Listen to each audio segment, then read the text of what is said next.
Espesyal nga adlaw sa tanang mga Surigao ng Agosto 31. 41 na ang nilabay human na himong syudad ang Surigao niadtong 1970. Daghan na ang nabago ug dakong kalambuan ang naangkon sa syudad. Through the course of our history as a city, we have seen how that collective decision before spurred the development of the very community we live in.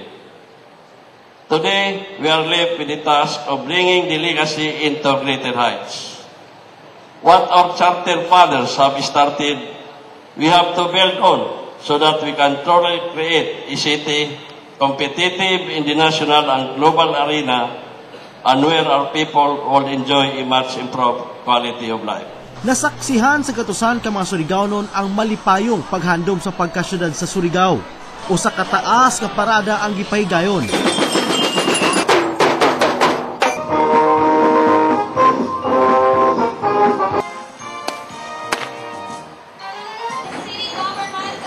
Milungtad sa kapintulo ka oras. Para sa kukuan, John, nagkahiusa ang tanan Surigao nun pagsaulog sa 41st Charter Day ng Surigao. Siguro nindot naman siguro, pero siguro mas nindot pa sa sumusunod pa kay makita man nimo natural mas palabong pa nila ang sumusunod pagid untana.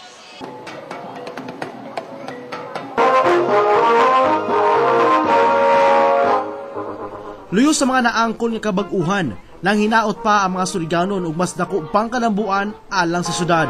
Ang Surigao City, formal nga nahimong syudad niadtong Agosto 31 tuig 1970, pinaagi sa balaod RA 6173.